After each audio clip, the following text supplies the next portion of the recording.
नमस्कार। Byju's exam prep IAS Hindi में आपका स्वागत है।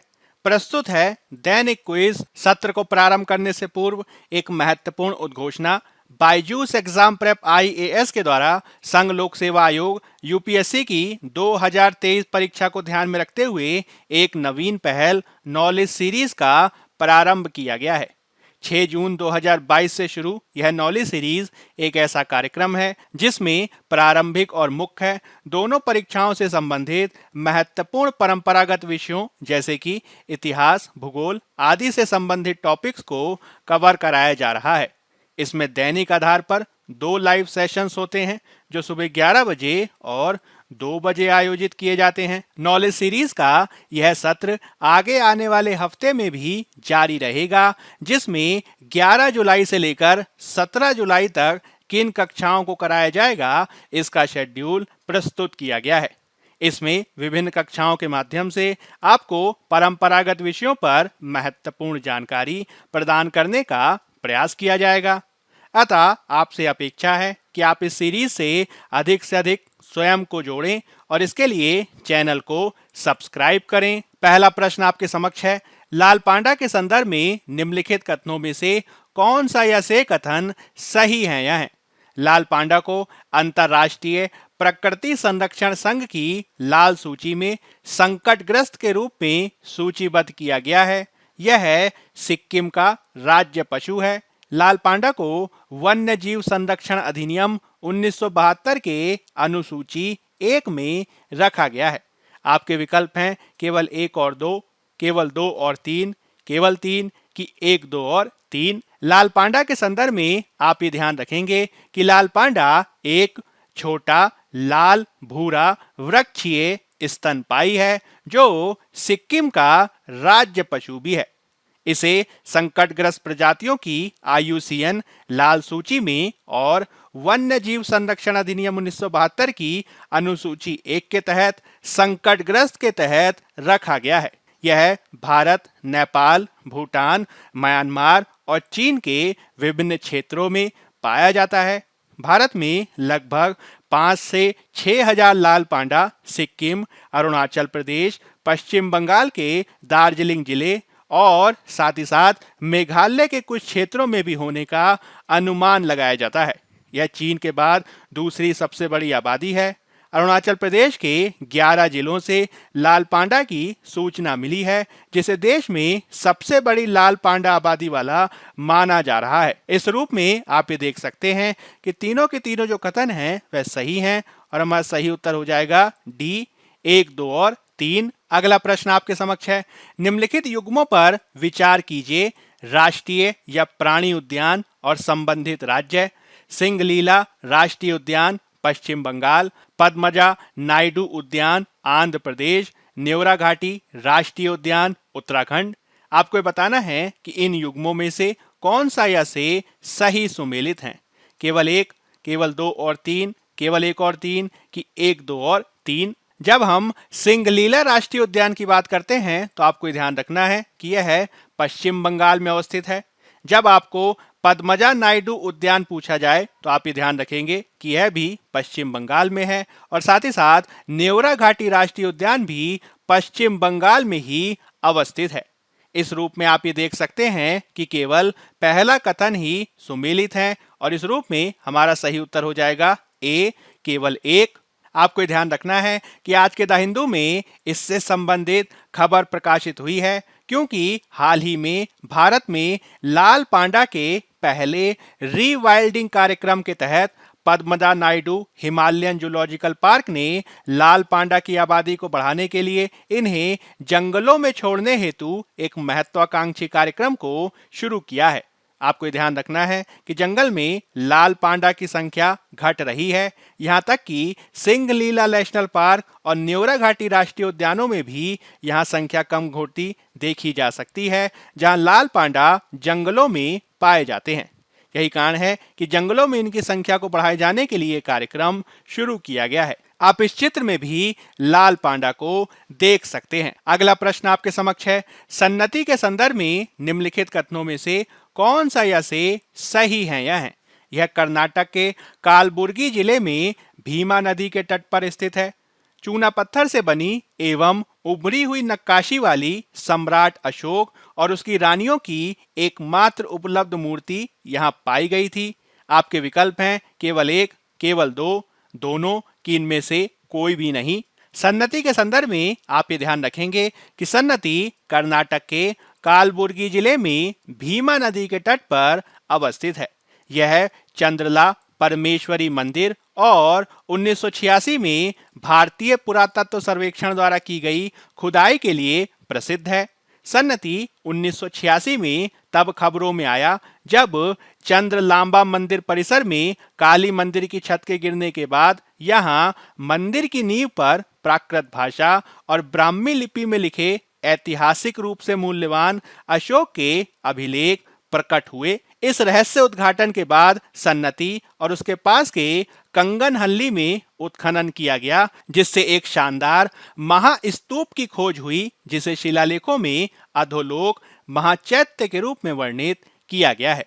इससे भी महत्वपूर्ण बात यह है कि यहाँ अपनी रानियों के साथ अशोक का एक मूर्ति कला चित्र भी खोजा गया है। इस रूप में आप ये देख सकते हैं कि दोनों के दोनों जो कथन हैं वह सही हैं और हमारा सही उत्तर हो जाएगा सी, दोनों। आज के द हिंदू में इससे संबंधित खबर प्रकाशित हुई है। अगला प्रश्न आपके समक्ष है, निम्नलिखित विकल्पों में से कौन सा ऑपरेशन ब्लू स्टार का सर्वोत्तम वर्णन है?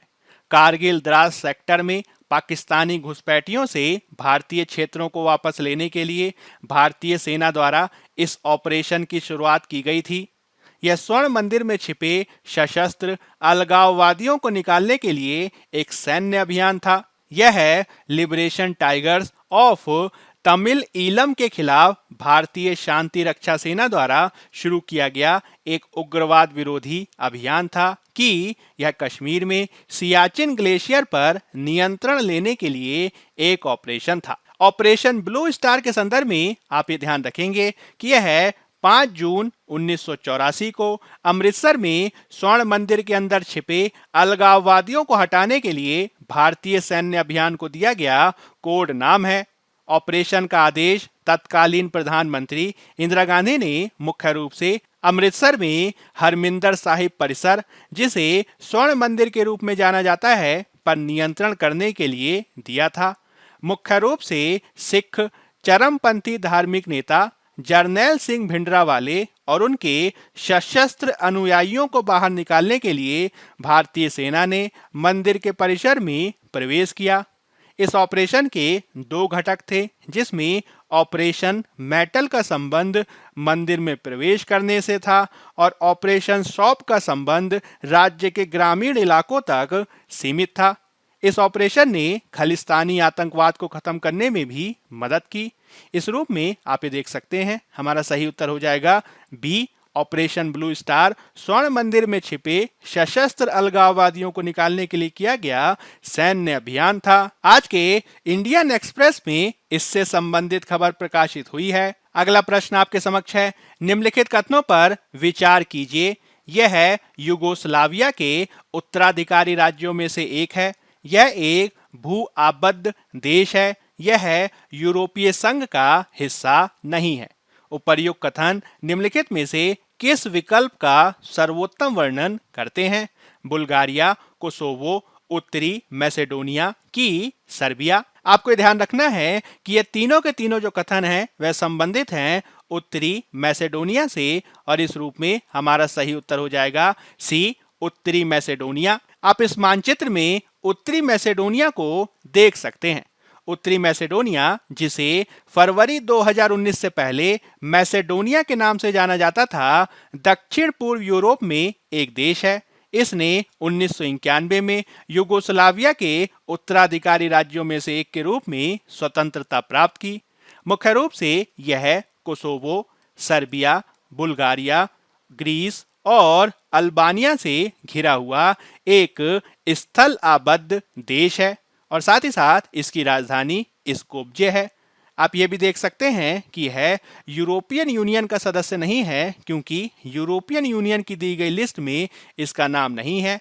मुख्य रूप से इसमें शामिल हैं ऑस्ट्रिया, बेल्जियम, बुल्गारिया, माल्टा, नीदरलैंड, पोलैंड, स्पेन और स्वीडन आदि देश। आज के इंडियन एक्सप्रेस में इससे संबंधित खबर प्रकाशित हुई है, जिससे यह महत्वपूर्ण हो जाता है। अब हम 2022 में यूपीएससी द्वारा पूछे गए प्रश्न को देख लेते हैं।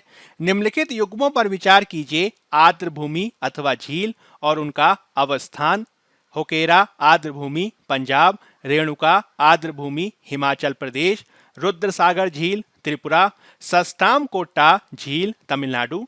आपको ये बताना है कि इन युग्मों में से कितने सुमेलित हैं। केवल एक युग्म, केवल दो युग्म, केवल तीन युग्म की सभी चारों युग्म। आर्द्र भूमि के संदर्भ में आपको ध्यान रखना है कि आर्द्र भूमि वह स्थान है जहां भूमि पानी से ढकी होती है। इसके उदाहरण हैं दलदल, तालाब, झील, महासागर का किनारा, नदी के मुहाने पर डेल्टा, निचले इलाकों में बाढ़ के स्थान। इन सभी को आर्द्र भूमि के उदाहरण के रूप में देखा जाता है।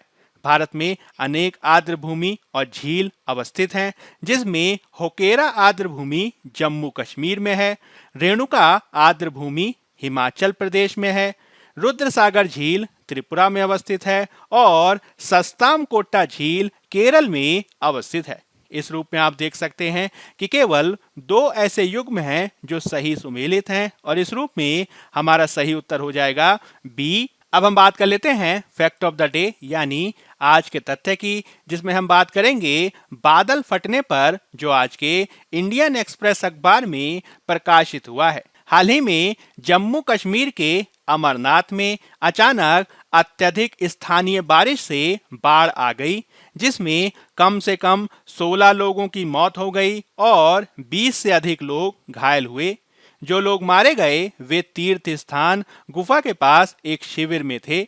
अनेक राजनेताओं ने इसे बादल फटने से आई बाढ़ के रूप में लिया। हालांकि भारतीय मौसम विज्ञान विभाग के अनुसार संभवतः ये बादल फटने की घटना नहीं थी। हालांकि इससे बादल फटने से आई बाढ़ का विषय महत्वपूर्ण हो जाता है।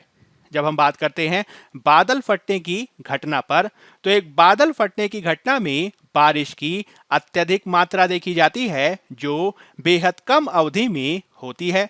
यह घटना कभी कभी ओलों और गरज के साथ होती है और इसकी एक सटीक परिभाषा स्थापित की गई है। भारतीय मौसम विज्ञान विभाग इसे लगभग 20 से 30 वर्ग किलोमीटर के भौगोलिक क्षेत्र में प्रति घंटे 100 मिलीमीटर से अधिक अप्रत्याशित वर्षा के रूप में परिभाषित करता है। इस तरीके की महत्वपूर्ण मात्रा में वर्षा के परिणाम स्वरूप बाढ़ भी आ सकती है। आपको ध्यान रखना है कि मूल रूप से बादल फटने के सभी उदाहरणों में कम अवधि में भारी बारिश शामिल है, लेकिन कम अवधि में भारी बारिश के सभी उदाहरण बादल फटना नहीं है यदि वे परिभाषा के मानदंड के अनुसार नहीं है। आपको यह भी ध्यान रखना है कि अमरनाथ जैसे पहाड़ी क्षेत्रों में ही बादल फटने की घटना क्यों देखी जाती है। विशेषज्ञों के अनुसार यह अनुमान लगाना मुश्किल है कि वास्तव में बादल कब फटेंगे और भारत में होने वाले बादल फटने की सटीक संख्या पर बहुत कम निश्चित आंकड़े हैं।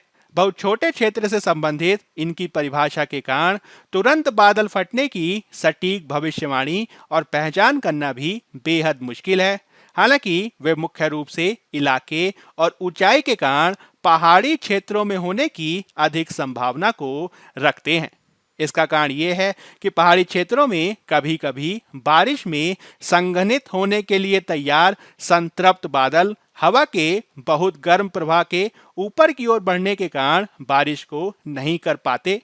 इसमें वर्षा की बूंदों को नीचे की ओर गिरने के बजाय वायुधारा के द्वारा ऊपर की ओर ले जाया जाता है। इससे नई बूंदें बनती जाती हैं और मौजूदा वर्षा की बूंदें आकार में भी बढ़ जाती हैं। एक बिंदु के बाद बारिश की बूंदें इतनी भारी हो जाती हैं कि बादल अपने ऊपर टिके नहीं रह पाता और एक साथ झटपट नीचे गिर जाती हैं। इसके संदर्भ में 2020 में प्रकाशित एक अध्ययन ने केदारनाथ क्षेत्र में बादल फटने के पीछे के मौसम संबंधी कारकों की जांच की, जहां एक बादल फटने से 2013 की भयंकर बाढ़ देखी गई थी। इसमें पाया गया कि बादल फटने के दौरान कम तापमान और धीमी हवाओं के साथ सापेक्षिक आर्द्रता और बादलों का आवरण अधिकतम स्तर पर था। अध्ययन के अनुसार उच्च स्थिति के कारण बहुत अधिक मात्रा में बादल बहुत तेजी से संघनित हो सकते हैं और इसके परिणाम स्वरूप बादल फट सकते हैं। आपको यह भी ध्यान रखना है कि पिछले साल लगभग इसी समय के आसपास अमरनाथ क्षेत्र में बादल फटा था। हालांकि चूंकि अमरनाथ यात्रा पहले ही कोविड-19 महामारी के कारण बंद कर दी गई थी, इसलिए वहां किसी की जान नहीं गई। हालांकि इस प्रकार के पहाड़ी क्षेत्र बादल फटने की घटना के अत्यधिक सुभेद्य बने रहेंगे, जिसके लिए कार्य किए जाने की आवश्यकता है। बायजूस एग्जाम प्रेप IAS के आज के अंक में फिलहाल इतना ही। धन्यवाद।